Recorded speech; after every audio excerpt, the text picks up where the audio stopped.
एकीकडे सोलापूर जिल्ह्यामध्ये गेल्या 2 महिन्यांपासून सतत बदलणाऱ्या हवामानाचा फटका द्राक्ष पिकांना बसताना पाहायला मिळतोय। शेतकऱ्यांना आपली द्राक्षाची बाग ही विविध रोगापासून वाचवण्यासाठी सतत फवारणी करावी लागतेय।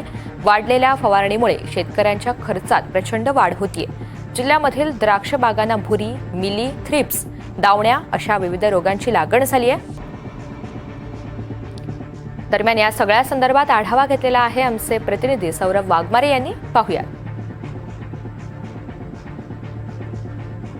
मागील 1 ते 1.5 महिन्यापासून हवामान सोलापूर जिल्ह्यातील बदलत आहे। त्याचाच फटका सोलापुरातील रब्बी पिकांप्रमाणे जे आहे फळ उत्पादन घेणाऱ्या बागायतदारांना देखील दिसत आहे, फळबागांना देखील दिसत आहे। सध्या आपण द्राक्षे या फळबागेच्या ठिकाणी आहोत आणि जर तुम्ही पाहिलं तर द्राक्षे या फळबागेच्या ठिकाणी जे आहे ते अनेक अडचणींना जे आहे ते शेतकऱ्यांना सामोरं जावं लागतंय। साधारणतः 2 वेळा 3 वेळा जे आहे हवामान बदलामुळे जे आहे शेतकऱ्यांना जे आहे त्या वारंवार फवारणी करावी लागते आणि कुठेतरी शेतकऱ्यांना आर्थिक भुर्दंडाला सामोरं जावं देखील लागत आहेत। आपल्यासोबत काही शेतकरी आहेत।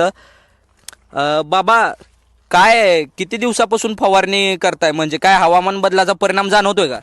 हवामान बदलला की मालक फवारणी सांगते, दुसरं एक आहे ट्रॅक्टरवर करते त्यांना, त्यांचं काय बघते ती आले की बघून काय आलं की लगे औषध सांगते ती। मग 10-12 तर फवारणी झाली त्या। आता आणि की बी इथनं चालूच असते त्या, का आलं की ह्याच्यावर काय बघितली की असली बुरशीची पांढरी। दाखवा तिकडे, कॅमेरा दाखवा। पांढरी बुरशी आली आहे, पांढरी बुरशी आली, मग आता ह्याला फवारणी करावी लागणार। करावं लागणार। हे हवामान बदलामुळे आली का कशी? थंडीमुळं। थंडीमुळे। थंडीमुळं आली।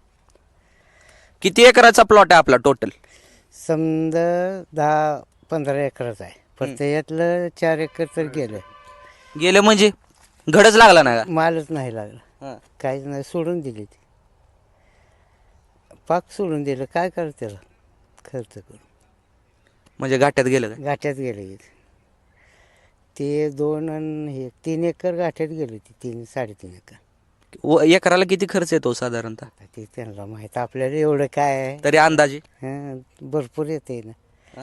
2 तर फलाट तोडल्या तर, म्हणजे द्राक्ष तोडून टाकले? तोडून टाकले, मालच लागला नाही त्याचं, काहीच नाही। मग काय करायचं आता त्याला, नाही आल्यावर काय करायचं? झाडं बी भरपूर गेले, ह्याच्यातसुद्धा झाडं भरपूर गेले हे।